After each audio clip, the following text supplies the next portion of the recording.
Yo, what's up guys, and it's a great day to be a Summoners War player. We got the best event from last year coming back, which is the Fever event, also known as the Booster event. There's a lot of events to it, so I will go through what are all of these events, plus what I would recommend you to do right now and during the event, because there's a bunch of things that you could maybe progress a lot faster if you do them right. Well, first of all, for currently, stop farming until the event is there. The event is probably there in like 2 or 3 days by my estimation. For that time, I would recommend you to not use any energy and any crystals. And a guildie of mine actually recommended another one, which was even way smarter, which is do not claim any crystals right now. Because apparently, the moment you claim crystals, you get those fever points for these events. And with those, you just simply get more stuff. If you keep all of the crystals that you get from just World Boss and you get from Siege and all of the other things in your inventory right now, but you don't claim them, the moment that the event hits, you claim them, you right away get a whole bunch of those fever points. So that will help you out a whole bunch. But let's look at what we have and what would I recommend you to do during these events. So first of all, we have a legendary login event. Pretty simple, straightforward event. Every time that you log in, you get a legendary scroll. Legendary scrolls these days not that crazy interesting. Gives you higher odds of getting a net 5, and then you feed that net 5 to the dupe shop and you're gonna get LD scrolls. But that is what most people do with the legendary scrolls these days. So interesting, but not crazy. Next one, you have the Fever Attendance. So we get a whole bunch of stuff, all attributes, legendary scroll, light and dark scroll, 10 devil mons and 10 blessed rune boxes. These are the same rune boxes that you get if you normally buy a rune pack where you have the choice. You see 3 runes and then you grab one of those. So with that, it is a 30-day login reward and you're gonna get all of those rewards accordingly. With these, I highly recommend to use these on probably Violent. I think there are some people that are gonna put it on Swift. I would highly not recommend it to put it on Swift.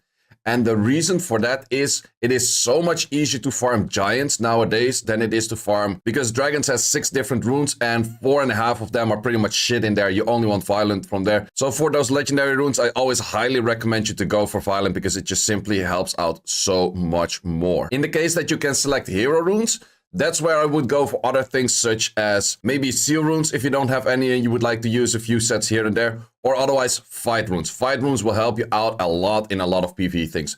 A hero rune on Swift or Violent is not really going to help you much. Like there's very low chance that it will actually be an upgrade or just an improvement of that. Whereas if you do that on Fight or you do that on Seal, it will definitely help you get better runes than you currently have, because you're probably not going to have that many fight runes, you're not going to have that many seal runes. Then next up, the Booster event. This is exactly the best event that we had last year. Last year, first we had the reloaded patch, and then everyone was like, boo, reloaded patch, boo, it's not great, not great. And then we had the booster event, it was like, yeah, booster event, which was really interesting to see. I think last time around we had this a little bit earlier in the year. I actually kind of forgot about this event. Well, I did mention it a few times, mainly for Kairos dungeons where you have increased drop rate for this one specific thing that you would like to farm.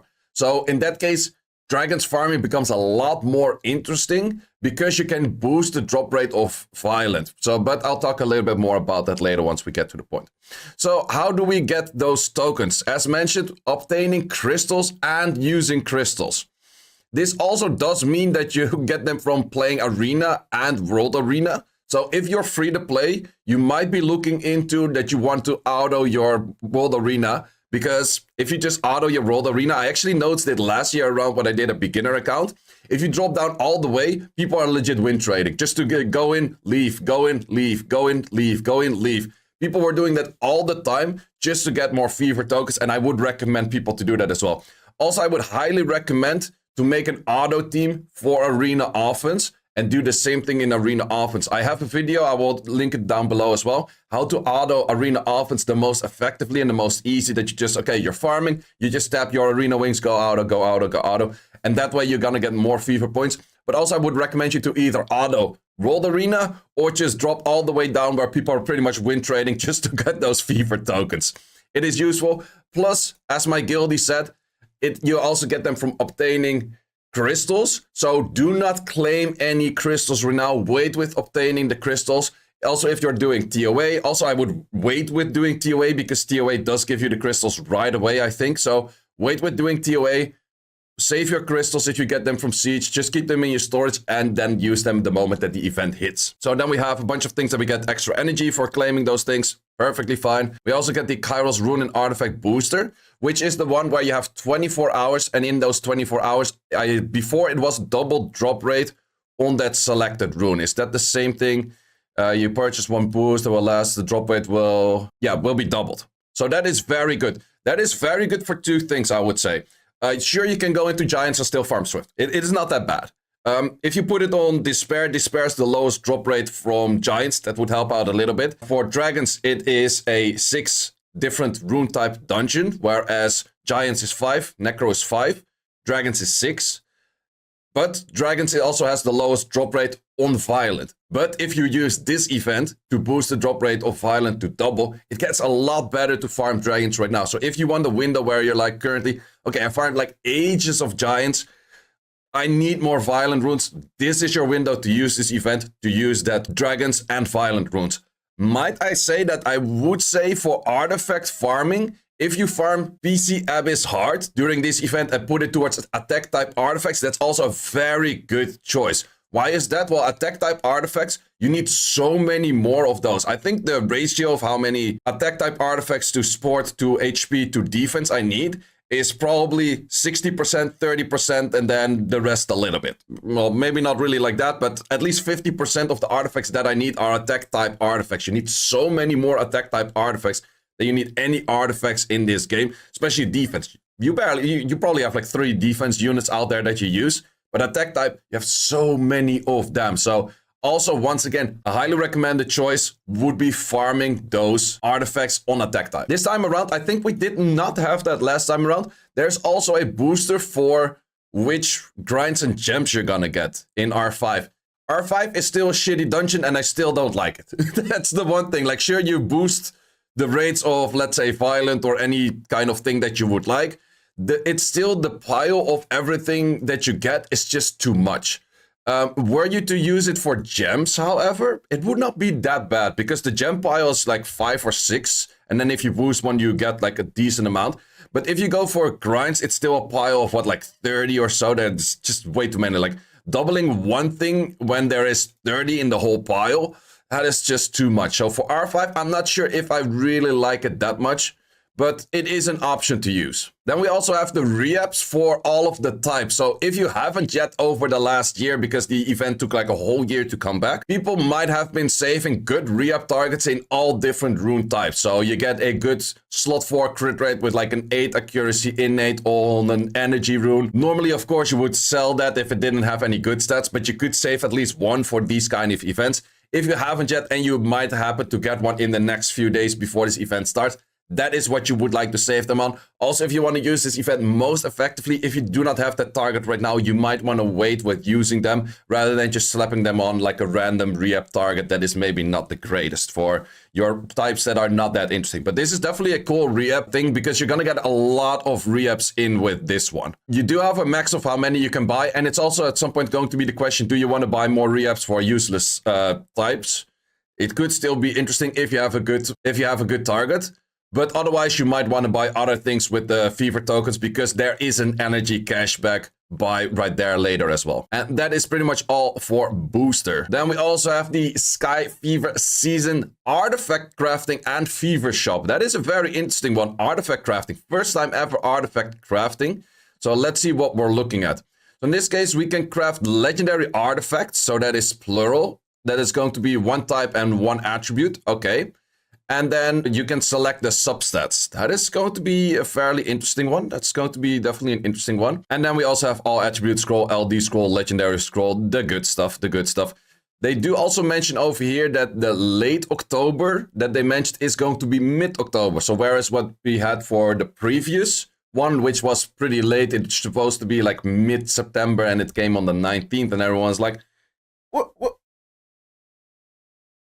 Where event? Where event? All of Reddit was like, where event? Everyone in game was like, where event? But now we actually get it a lot earlier, so we don't have to ask for that. So what does it mean to craft a artifact? So artifact crafting, this is going to be a hell to get the right rolls in. I can tell you that much, because with a normal rune, you don't have as many different lines that you could go for if you want the 4 specific lines. So I would probably say go for 3 good lines and hope that it rolls in that. Do not try to get a 4 perfect line one, because that might be very difficult and take you a lot of tokens, whereas you could use those tokens later on to just get energy cashback. So I'm not too sure if you would focus a lot of things in here, because even if you get the best artifact out there, potentially with all of the perfect lines, if they roll shit, they're still gonna roll shit. So I don't really know how this is gonna work exactly. It might be that it's gonna take a lot of fever tokens to actually get this in. But I would also have to check, okay, 30 fever tokens, how much is that worth in energy, for example? But let's see. We can craft 1 type and 1 attribute artifact. I would highly recommend to go for the type, once again, attack type. I did mention it earlier, you need so many more attack types than you need anything else. Then the big question is, what are you going to do for substats? Well, I think there's 2 choices. You could go for a super high substat on a crit on skill 2 or skill 3 if you go for an attack type artifact with an attack base. So you can try to get in like a 40 attack on the skill 3 or even higher than that. Buy that whole artifact together. How would that work? Well, you go for crit damage max, crit damage skill 3, crit damage first, and crit damage own. All of those 4 lines work together to get a higher hit on that skill 3 crit damage, and that is what you could use on the nuke unit, for example. Of course, what most people are probably going to go for is an artifact with additional damage with speed, HP, defense, and attack. With those 4, I would say if you do not roll in defense, artifact is still fine, because for attack type, the defense damage is mostly not that interesting. If you would get that artifact finally where you have speed, HP, defense, and attack all together on that one, and it rolls a bunch of times in defense, it's still probably going to be not that great of an artifact. So am I super hyped for this craft artifact thing? I think it is okay-ish, but I think it's going to be really difficult to get that exact one that we need. You can, however, change the substats for free. Wait, can you just change it 10 times? Or is it for free 10 times change? Because that is what it had last time around. Last time around, you could change them for free 10 times. Yes, you can. Okay, you can do that. That's good. 10 times. So I would right away in the first day, make that artifact. Make sure that you want to get what you want to get.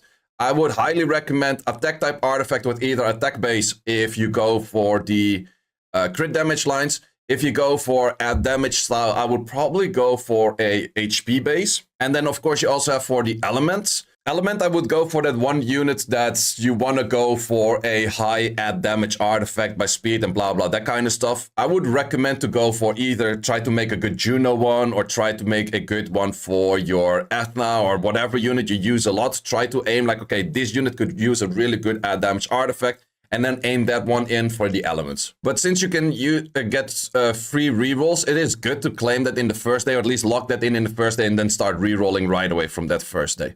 Now we also have a shop where you can buy a whole bunch of things with fever tokens, which are a one-time buy. From here, the most interesting are just mainly the scrolls. Good amount of scrolls that you can buy over here, actually. Let's see what we then have later. Yes, this is a very interesting right here. After that, we also have the unlimited shop. And the unlimited shop is actually slightly worse than I expected. I thought it was like a forever buy on these kind of things. Well, mainly the energy and the unknown. But it's one of those things that they're going to increase after every 10 purchases.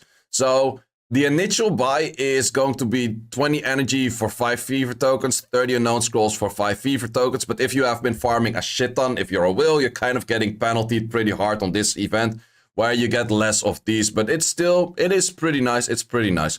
But let's see if we just go for these initial cost of 20 energies for 5 fever tokens against the unknown scrolls of 5 fever tokens.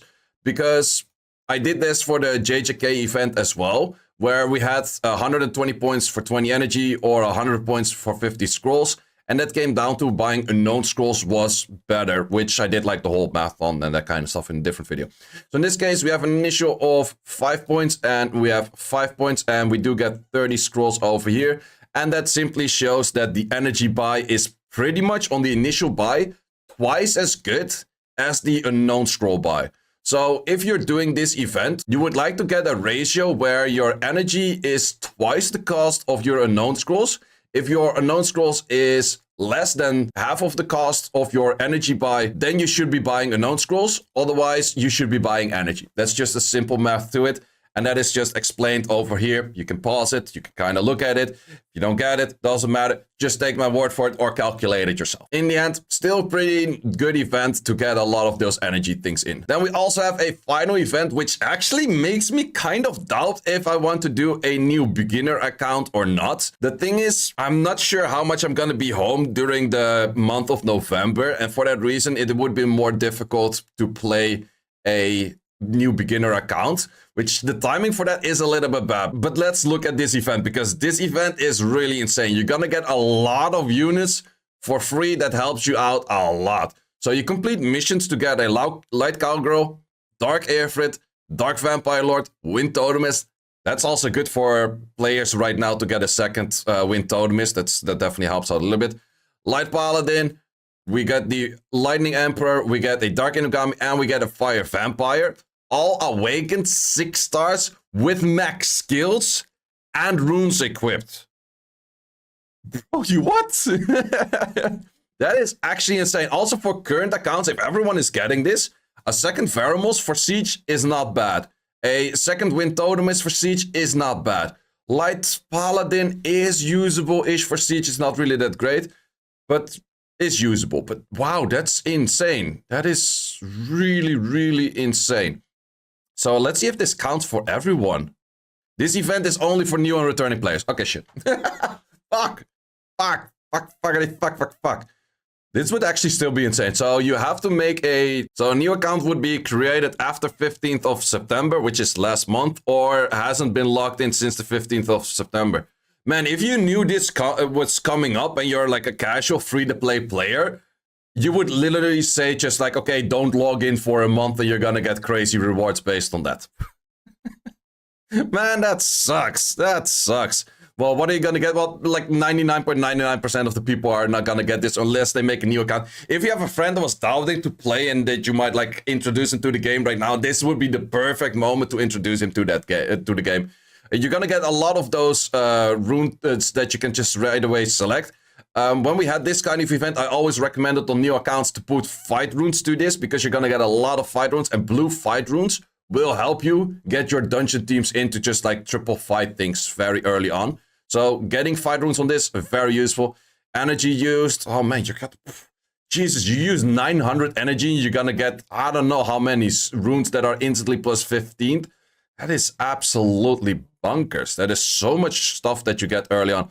But then you also have this. If you clear all of those things, you get those units. So you clear, normally you get your LD scroll over here. No. Now you get a full Veramos max skilled with runes. That's just absolutely bonkers. So if you have people that are thinking about returning to the game that haven't played for a long time, or if you have friends that are thinking about playing the game, this is a really nasty event to have them start playing. Let's check out those rune types. This is Swift Focus 1 is 17, is not that crazy. The Fio set 99, no, it's not that crazy at all. At least, like, they pretty often did it where they gave you a vampire set which wasn't max crit, but at least this is max crit. I'm happy about that part. I would say that the Rage Blade over here is not too bad. 170 over 180 with a 1200 on a low base. That's definitely not too bad. The Fatal Blade is also not too bad. Those are pretty interesting, decent sets right there. Violent Energy, 95 resistance is an okay-ish set, not that much speed. I'm also wondering, these runes are probably not grinded. So if these are ungrinded runes, I'm curious about that, because yeah, those runes would not be grinded. So these runes actually might be very nasty now to look at it. Because if you get these kind of stats without grinds, that means that, let's say that every rune has speed, you can still up the 4 speed on every different slot, that you can easily add in 20 speed because of 5 different runes. That's actually not bad, especially for these one. If you add more speed, more attack, same over here. And this Rage Blade set is pretty nasty too. Wow, you're actually gonna get a lot of stuff. Also, you get a whole bunch of mystical scrolls, legendary scrolls. Oh man, I'm legit thinking maybe I'll just do a beginner account for a week or two. Like, I'm gonna put like a hard max to it, that let's say the moment that this event hits until the beginning of November or something, that I've just played until November, and then just see like how fast can I improve within 2 weeks. Let me know in the comments if you want me to make a new beginner account and then also the beginner guide based on all of those things that we have right now with this event. Because this event is going to be really fucking nutty though. Man, holy shit, you're gonna get so much stuff from it. Plus, it's easy streaming content for me, which is also kind of fun. So let me know in the comments if you would be hyped if I make a new beginner account that you could maybe also follow for yourself or maybe help a friend with or anything like that. But it would be that I would play that account for just about 2 weeks until November or starts or something like that. But wow, there's a lot of events going into it. Too bad we're not going to get this event as veteran players. But even for us veteran players, there's a lot of good stuff in there with a lot of farming potential in there, which is definitely very nice. While I was editing the video, they made another notice, which was saying, okay, we did talk about it. The new people are going to get a lot of good stuff, and that's going to piss off the old people, and we have to please the old people as well. So therefore, they're making a bunch of changes in what the old people get as well. So we don't get the daily check-in, which would be that 15 runes that are blue right away. We do get the repeat play. I would have to check what that is exactly. We don't get the bonus one. We do get the content missions. We do get the other missions, and we don't get the blessing. So let's see what that all is, because it will be in here. I do have it on the side what we would get. Yeah, go away. So let's see what it is exactly. So we do get the repeat play gift, which would be this one. Where's the bonus one? Okay, this is the bonus one. So we are going to get this. That is okay. It's nothing too crazy. That's just a little bit useful. Oh wait, we do get a transcendent scroll for that. That is an interesting one. We do get a transcendent scroll for that right now. So that is definitely the interesting one. These, if you don't have fight runes, also for like all of the players right now, if you don't have fight runes, throw these on the fight. This is definitely going to help you out as a later game player as well. If you get a slot 6 or slot 2 attack percent or slot 4 crit damage on fight, it's probably better than the fight runes you have right now. So those I would highly recommend to throw on fight, because if you throw this on Vio, you're not going to use blue Vio runes anyway. So that is definitely something that is useful. We do also get this right now, the content mission gifts. So we are gonna get all of those units as well. So what I first did mention that I was like, oh, this is really good for Siege. We're actually gonna get right now. You're gonna get a full skilled up Riley, full skilled up Vermos, full skilled up Light Paladin if you never made one. That's actually pretty nice. Plus a lot of rewards next to that too. So that is pretty good stuff in there. And like I mentioned, we would have to check like these sets. If these are fully ungrinded, this might actually be a pretty good set, like 275 with 1450 pretty much. If you put grinds to that, it might be a pretty nasty set. We're also gonna get this, which is a lot of scrolls in there, which is definitely nice too, but we're not gonna get this one. So in the end, wow, that is a lot of extra stuff also for our veteran players. That is pretty nice. And also getting all of those units in. For duplicates, a dupe Vermos is definitely not bad. A dupe Riley is something that I've actually been thinking of making myself, because then I could do the Heigang, Thessarion, Riley team twice. So, no, good stuff, good stuff. Plus with this event, we're also gonna get the new 2As at this right moment of that update. Plus we're gonna get those new units that I made the previous video on, explaining a little bit about that first unit. If you haven't seen it, a second link in the description. Guys, I hope you enjoyed this video. I hope you are as hyped for all of those booster events as I am, and see you in the next one. Thanks for watching. If you would like to see more guides, join the Discord and check out the content tab for the guide video archive, which contains all of the guides that you might need. Hope to see you there.